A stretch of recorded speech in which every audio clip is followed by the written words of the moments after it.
Anderswohin unterwegs, guten Morgen, heute wieder aus dem Phantasialand. Das ist der zweite Teil des Videos Phantasialand heute und damals. 1967 wurde Phantasialand als Märchenpark gegründet. Das ist der Plan von 67/68. Das ist jetzt der Parkplan von 1970 und man sieht, neben dem Märchenpark, den es weiterhin gibt, ist ein neuer Themenbereich dazugekommen, Alt-Berlin. Das ist heute die Main Street des Phantasialands. Gleich nach dem Eingang, da ging es ein paar Treppenstufen runter, da kam man zum Neptunbrunnen und dann ging es diese eine Straße lang, so wie es heute auch noch ist. Es sieht halt ein bisschen verändert aus. Geendet hat die Straße am Brandenburger Tor. Und im Parkplan von 1970, da gibt es ein Foto, wie der Eingangsbereich damals ausgesehen hat. Und das ist ein Foto von 1986. So hat der Eingang 86 ausgesehen. Das ist der Neptunbrunnen, dem originalen Neptunbrunnen aus Berlin am Roten Rathaus nachempfunden. In den ersten Jahren fuhr ein Bus die Main Street lang, da konnte man mitfahren. Und das hier ist der Wintergarten, den gibt es bis heute. Der ist einem ganz berühmten Theater in Berlin nachempfunden. Das Original-Varieté Wintergarten, das stand am Bahnhof Friedrichstraße und wurde 1944 zerstört. Im Phantasialand sind der Wintergarten, eine Waffelbäckerei und das Restaurant Alt-Berlin, das dann 2008 oder 2009 zu Unter den Linden wurde, noch original von 1970. 2009 wurde das Brandenburger Tor abgerissen. Vorne am Eingang auf der linken Seite das Café, das ist Heinus Café, das wurde 1999 eröffnet. Ja, und fast direkt neben Heinus Café, da tut sich aktuell was Neues. Dort wird nämlich der Eingang zu Rockbox sein, das ist die neue Attraktion mit der Achterbahn Fly. Und ein Hotel kommt ja auch noch dazu. Den Eingang zu Rockburg, den macht man als U-Bahn-Station, also eine U-Bahn-Station mitten in Berlin. Gar nicht so unlogisch. Nicht weit vom Eingang zu Rockburg, da liegt das Hotel Tartüff. Das nennt sich eigentlich das verrückte Hotel Tartüff. Das wurde 2012 eröffnet und hier ein paar Bilder von der Eröffnung. Das ist ein sogenanntes Funhaus. Eigentlich früher nannte man sowas Altweibermühle. Da geht es durch 27 Zimmer, ein Laufgeschäft. Da gibt es aber Rüttelbretter, sich bewegende Leitern und Treppen. Gegenüber dem Restaurant Unter den Linden, da ist das Schauspielhaus. Das ist eigentlich ein Kino. Da wird der Film Pirates in 3D gezeigt, aber im Phantasialand hat man daraus 4D gemacht. Das Schauspielhaus ist der Nachfolger der Scala. Die Scala wurde 1977 eröffnet. Das ist der Nachbau des gleichnamigen Varieté-Theaters in Berlin, das dort von 1920 bis 1944 gestanden hat. Von 1977 bis 1983 gab es hier die sogenannte Affenshow Klimbimski. Das war das erste elektronische Theater Deutschlands, das hier stand. Das Video, was ihr gerade seht, das ist der Nachfolger der Affenshow Klimbimski. Das ist die sogenannte Starparade. Die wurde von 1983 bis 1998 aufgeführt. Die Starparade, das war auch ein elektronisches Puppentheater. Dies hatte auch den Titel Das Festival der Tiere. Denn es waren Tiere, die hier auf der Bühne standen und Musik machten und gesungen haben. 1999, da hat Phantasialand hier kräftig in Alt-Berlin gearbeitet, da wurde umgestaltet und da wurde erweitert und die Fassaden wurden teilweise kräftig verändert, aber richtig schön gemacht. Ja, und an der Stelle hier, wo sich das Kettenkarussell dreht, da wurde 2009 das Brandenburger Tor abgerissen.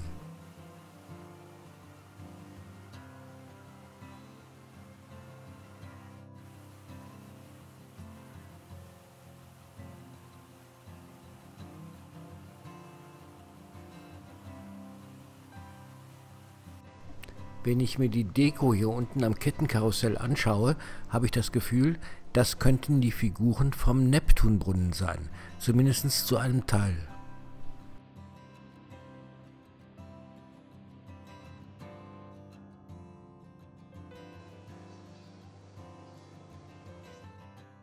Hinter dem Brandenburger Tor, da gab es einen Wendehammer, nicht ohne Grund, hier haben der Bus und die Pferdestraßenbahn gedreht. Die Pferdestraßenbahn, die habe ich übrigens nur ein einziges Mal fahren sehen. 1987 hat man auf dem Platz, wo auch der Wagen der Pferdestraßenbahn als Deko stand, ein Nostalgiekarussell hingestellt. Hier sieht man das Brandenburger Tor und gleich daneben steht der Straßenbahnwagen, der hat also seine Position gewechselt. Das Karussell wurde 1997 dann von Michael Jackson gekauft, der hat es dann zur Neverland Ranch transportieren lassen.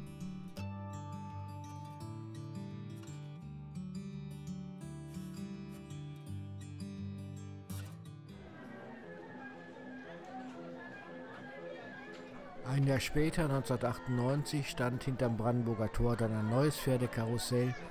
Das war ein sogenanntes Dampfkarussell. Das blieb dort stehen bis 2009, dann wurde es nach vorne zum Eingang hin verlegt.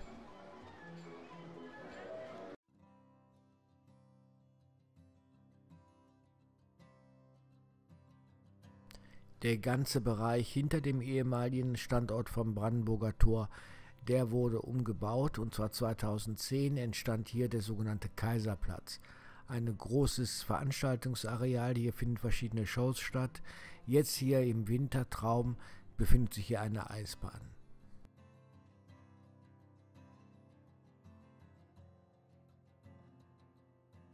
Was ich an Phantasialand ja besonders schätze, das ist diese Detailverliebtheit. Das sind diese Kleinigkeiten, diese tolle Deko, die die hier machen. Und hier am Kaiserplatz hat man sich da richtig viel Mühe gegeben.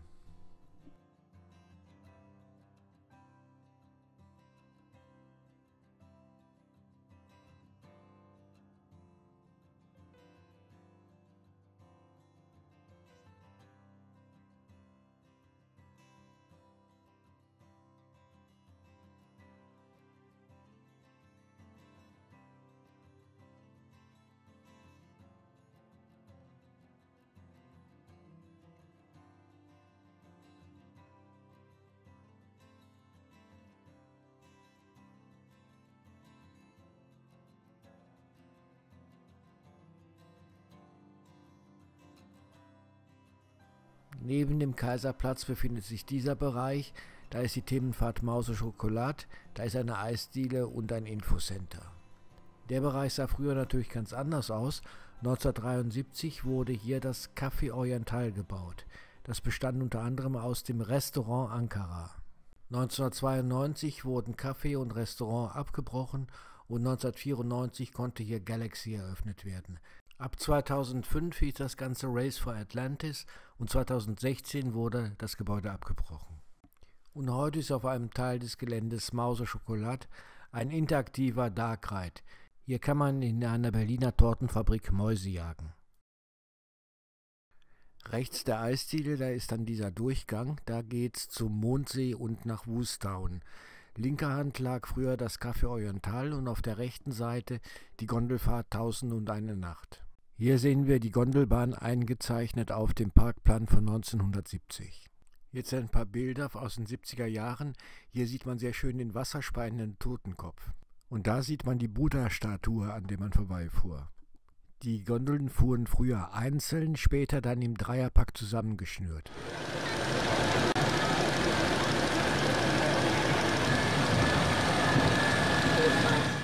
Und man fuhr in dieses Drachenmaul hier rein.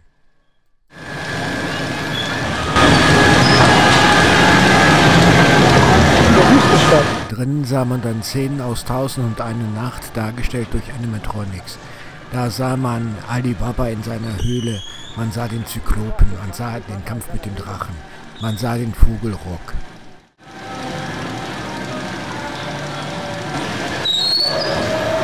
Erinnert ihr euch auch noch an dieses Quietschen der Gondeln, wenn die um Kurven fuhren?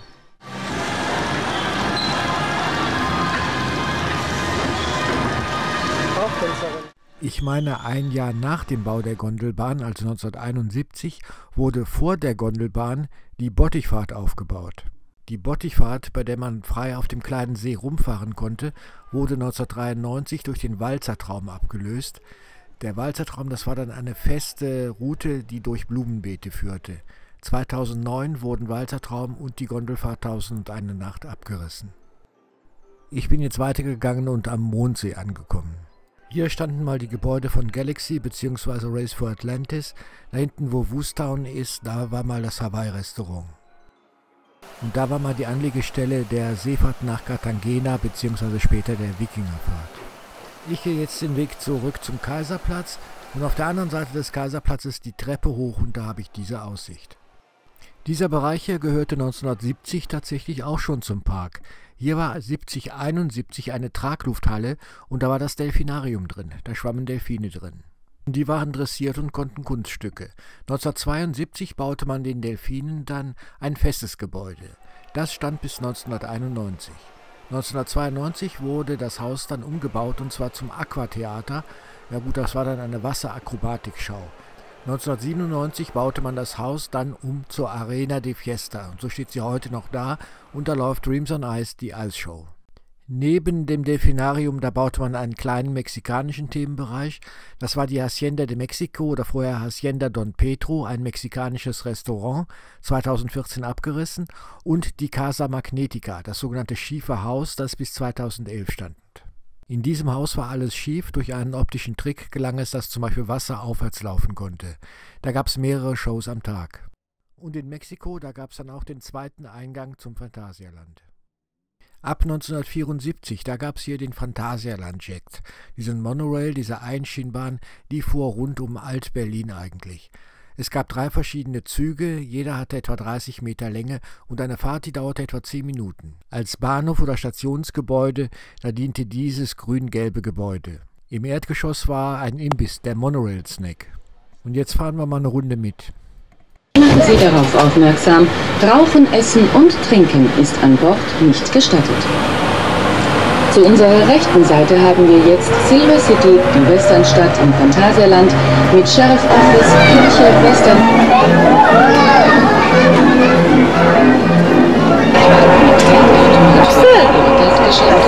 und als Hauptgebäude der Westernstadt. 1984 wurde zwar erst die Silbermine eröffnet, aber 1983 stand das Gebäude schon und in der oberen Etage der Silbermine baute man den Zeittunnel. Und da fuhr die Einschienbahn der Phantasialand-Jet durch.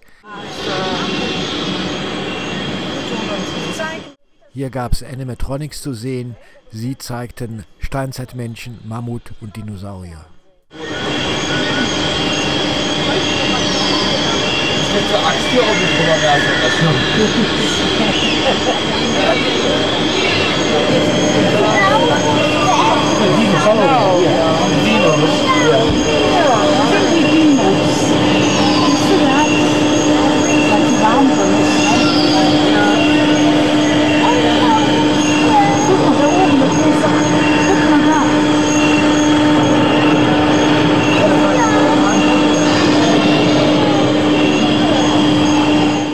2008 wurde der Phantasialand-Jet abgerissen und das war auch das Ende des Zeittunnels.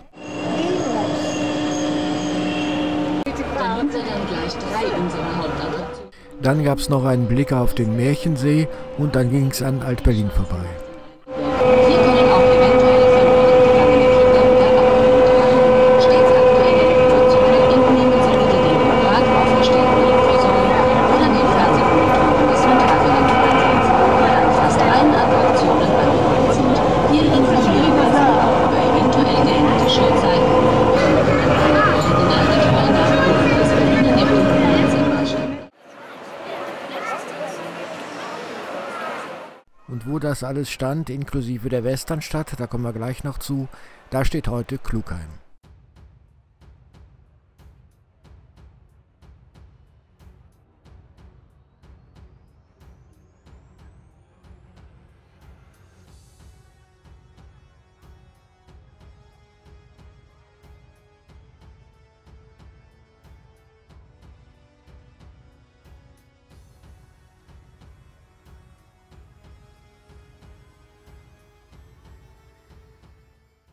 Und das ist der Bereich, wo Klugheim größtenteils drauf aufgebaut ist. Das ist nämlich die 1974 eröffnete Westernstadt Silver City. Die wurde 2014 abgerissen. Hier gab es einen Saloon, wo Shows drin stattfanden. Es gab einen Fotografen. Die Polyreitbahn war zeitweise hierhin umgezogen. Und es gab ein Restaurant und eine Kirche und eine Bank. Und der Eingang zur Westernstadt, das war der Eingang zu einem Fort. Trotz aller Nostalgie, Klugheim ist schon sehenswert.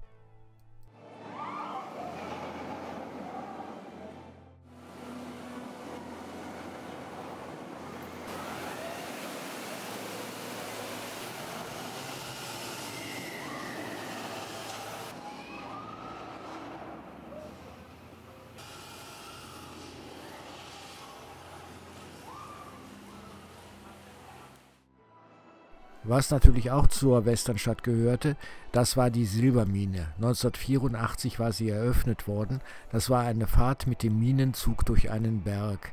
Man kam da durch eine mexikanische Hacienda, ich glaube, die wurde gerade von Banditen überfallen, und kam noch zu einem Fort hin, da fand gerade ein Kampf zwischen Soldaten und Banditen statt.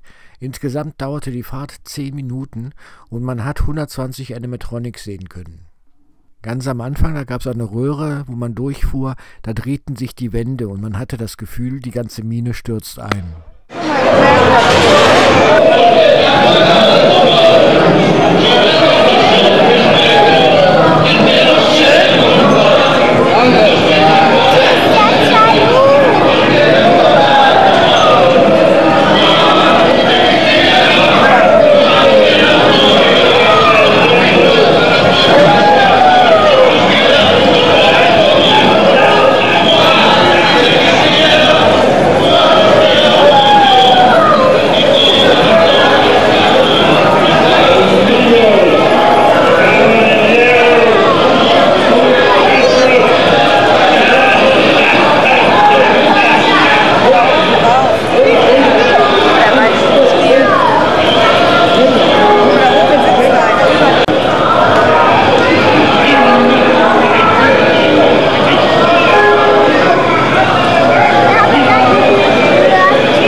Der Rückwand von Klugheim, da finde ich diese Wand mit Fenster. Ich glaube, das sind die aus der Silbermine von der Hacienda.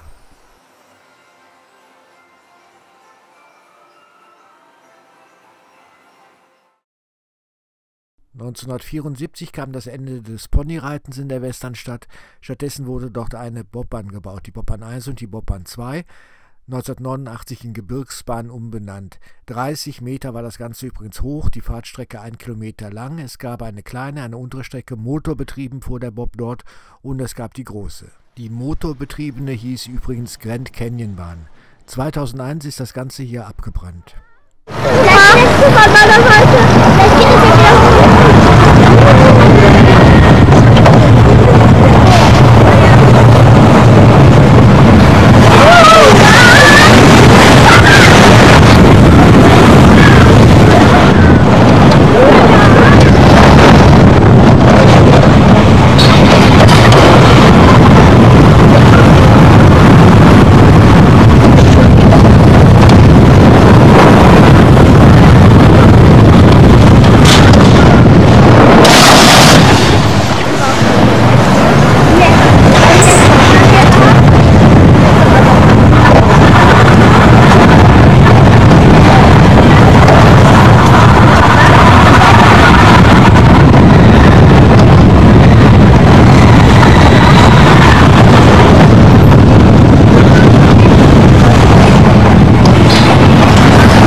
Klugheim ist etwas erhöht gebaut worden, dadurch fällt der Anstieg nach Chinatown jetzt weg.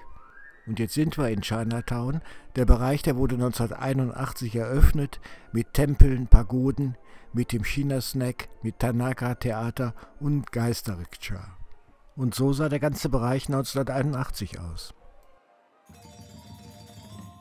Die Büsche sind noch nicht so hoch gewachsen und da hinten, wo die Bäume stehen, da steht heute ein Hotel.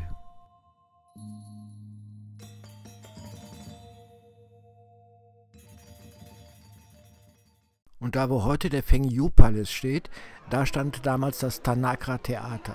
Von 1991 bis 1993 lief hier die Tanaka Show. 1994 wurde die Show Feuer, Wasser, Licht hier gezeigt. Und das sind jetzt Aufnahmen davon. Das Tanaka Theater wurde bei dem großen Feuer 2001 so schwer beschädigt, dass es abgerissen werden musste. 2002 wurde der Feng Yu Palace am Madhouse hier eröffnet.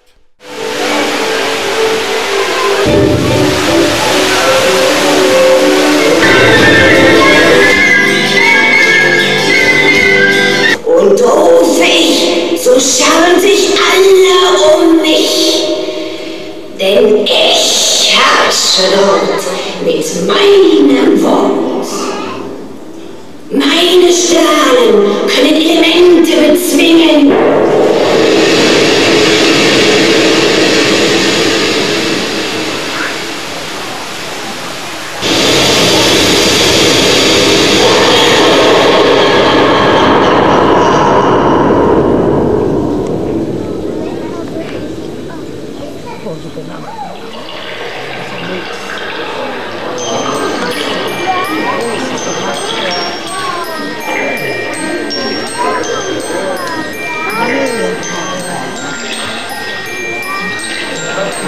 Und zum Schluss gab es dann den Michael Jackson Klassiker We Are the World. Und dazu eine Menge singender Blumen. Gleich neben dem Feng Yu-Palast befindet sich bis heute der China-Snack. Und gleich gegenüber befindet sich der Eingang zur Geister-Rikscha. Die stammt ebenfalls von 1981 und ist damit die älteste Themenfahrt hier im Phantasialand. Die gilt als längste unterirdische Themenfahrt in Europa. 250 Meter ist sie lang, 8 Minuten dauert ein Durchgang, 100 Gondeln fahren hier und 12 Szenen gibt es zu sehen.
Und diese Minenachterbahn steht hier seit 1996, die Colorado Adventure, die auch mal Michael Jackson Thrill Ride hieß.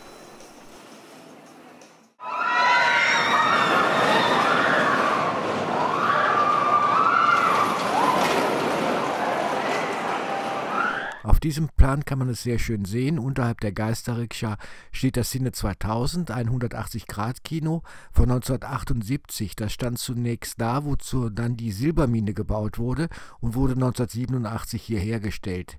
Der Name war dann Galaxy 360, 1995 wurde es geschlossen. Hier war in den 80er Jahren noch eine Bühne für chinesische Artisten. Die wurden 1986 abgelöst durch die Acapulco-Todesspringer, die aus 30 Meter Höhe in ein Wasserbecken sprangen.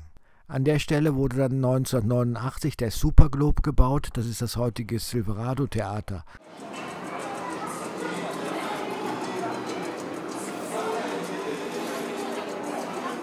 Und da, wo seit 2006 die Black Mamba fährt und der afrikanische Bereich ist, da waren vorher die Busparkplätze.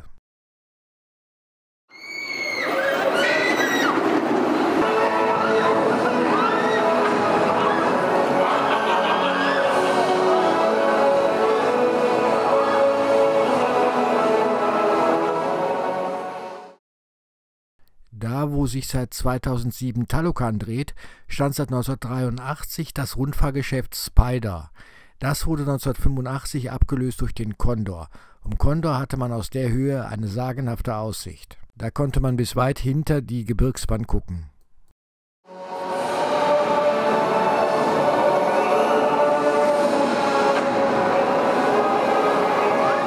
Und das hier ist der sehr schöne Bereich von Chiapas, 2014 eröffnet.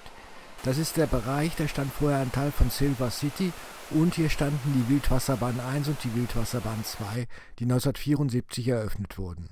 Das war übrigens die erste Anlage ihrer Art innerhalb von Deutschland. Zunächst war das übrigens eine lange Bahn.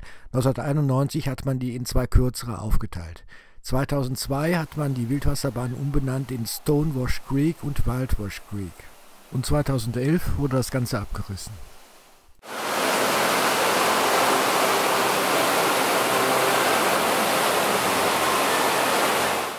Und hier ist wieder, was ich an Phantasialand so mag, diese Detailverliebtheit. So, das war jetzt das, was ich euch zeigen wollte vom Phantasialand heute und damals. Da ich aber während des Wintertraums hier war, möchte ich euch gerne noch ein paar Bilder vom Wintertraum zeigen. Diese Lichterpracht ist unglaublich schön.